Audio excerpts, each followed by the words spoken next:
Amado irmão, amada irmã, a paz do Santíssimo Redentor esteja com você neste dia em que celebramos a instituição da Eucaristia e a instituição do sacerdócio. Hoje a nossa reflexão está saindo um pouquinho mais tarde, não cedo, por conta que eu estava na Catedral da Sé, na Missa da Unidade, a Missa dos Santos Óleos, e lá rezei por cada um de vocês, por suas intenções. A liturgia de hoje, da instituição da Eucaristia, tem como tema central a memória. Memória não como uma simples lembrança, mas no sentido teológico do termo de viver e reviver algo medular da nossa fé. O mistério de um Deus que dá vida por nós, para que o façamos o mesmo. Esta é, portanto, a liturgia que abre o tríduo pascal, colocando-nos dentro da dinâmica da paixão, morte e ressurreição do Senhor.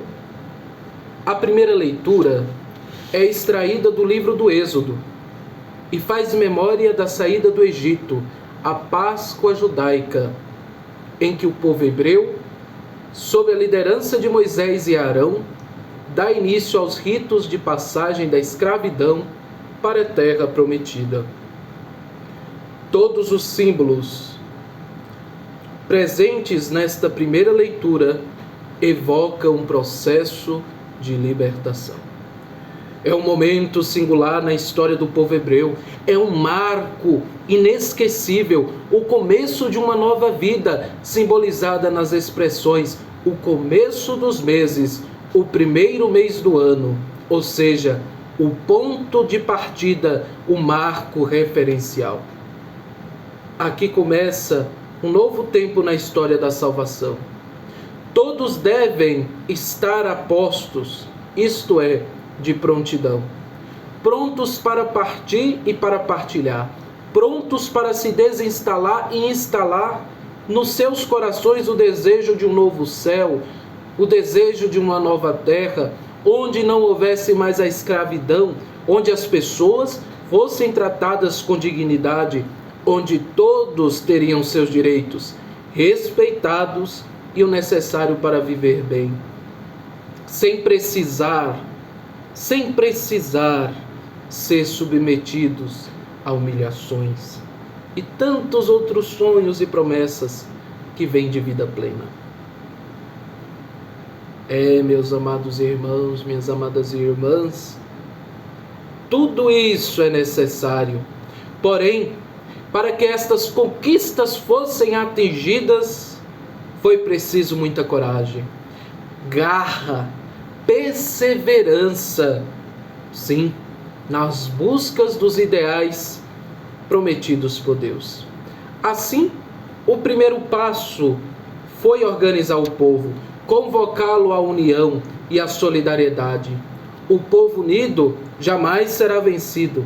Diz um grito de protesto que virou canção. Onde há união, onde há comunhão, porque a palavra comunhão significa exatamente isso, comum, união, é a comunhão que se dá na partilha. Assim, a comunidade dos filhos de Israel é convidado a partilhar. Cada família, cada pessoa toma um cordeiro para preparar a ceia. Se a família fosse pequena, deveria partilhar o cordeiro com os vizinhos, de modo que não sobrasse nada e todos ficassem satisfeitos.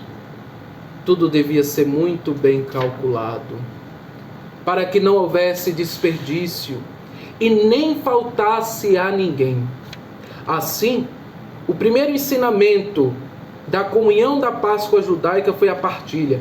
É algo que vemos também no centro da Páscoa e da comunhão cristã. A partilha.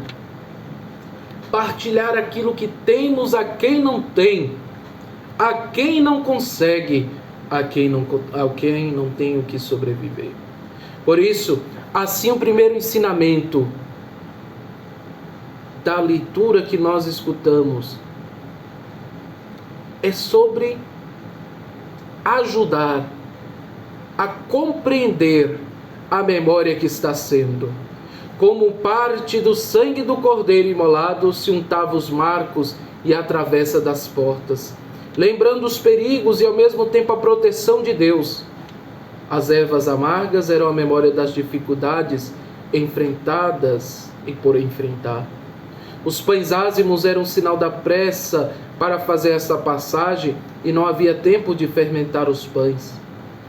Estes alimentos, carregados de simbolismo, eram consumidos numa atitude de prontidão. A segunda leitura vem da primeira carta aos Coríntios e trata justamente da instituição da Eucaristia. A nossa comunhão com o corpo e o sangue de Cristo, o Cordeiro imolado, que nos ensinou a partilhar e cujo sangue derramado na cruz untou nossas vidas com o sinal do amor de Deus por nós. A leitura traz, portanto, o cerne da nossa celebração eucarística, a memória da paixão, morte e ressurreição. Traz a essência do mistério pascal.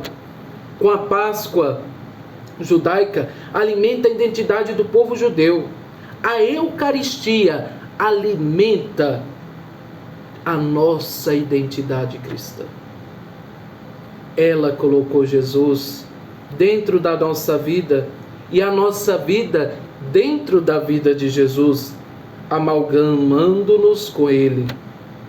Assim, cada vez que fazemos memória da sua vida doada por nós, celebramos a Eucaristia, Ele se faz presente na nossa vida. Ele se faz presente em nosso meio, aproximando a nossa humanidade da sua divindade.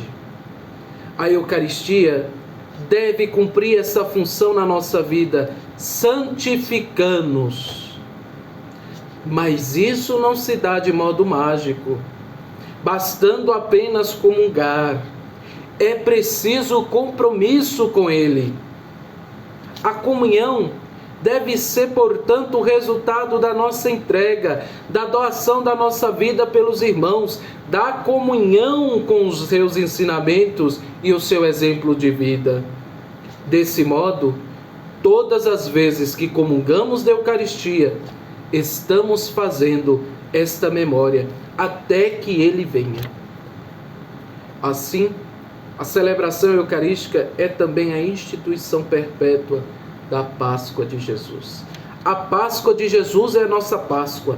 Páscoa que fazemos memória na Eucaristia. Eucaristia que é serviço, doação total, sem limites, comunhão. É o que vemos hoje no Evangelho de São João, que destaca o elemento do serviço ao próximo como essencial para uma verdadeira comunhão. Não é possível, meu amado irmão e minha amada irmã, comungar com Cristo se não seguirmos o seu exemplo. O exemplo de serviço na humildade.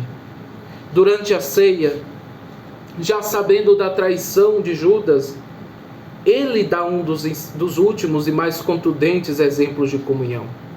Levanta-se da mesa, tira o manto, pega uma toalha, amarra na cintura, coloca a água numa bacia, lava os pés dos discípulos.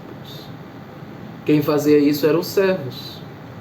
No sentido estrito do termo, Jesus deu o exemplo de servo para que todos pudessem ser servos uns dos outros.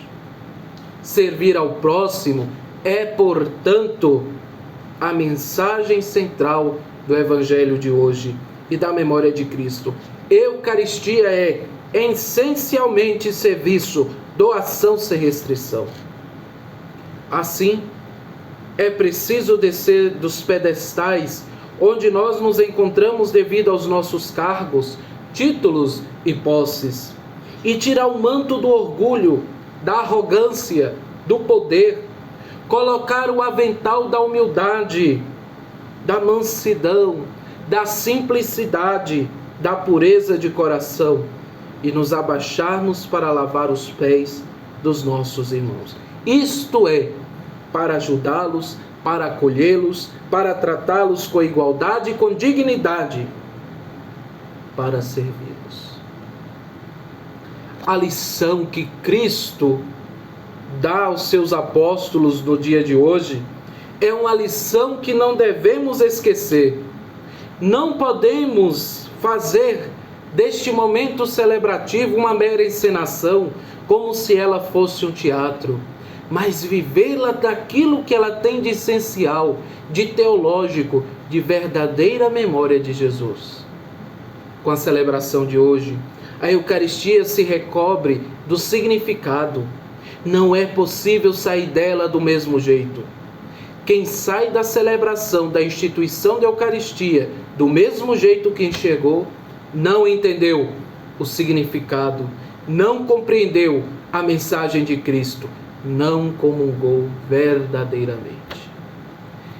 Que esta celebração nos ajude a entendermos e a vivermos a Eucaristia na vida com nossos irmãos e irmãs, e que a Mãe das Dores nos ajude a sermos verdadeiros testemunhas da Eucaristia. Que assim seja. Amém.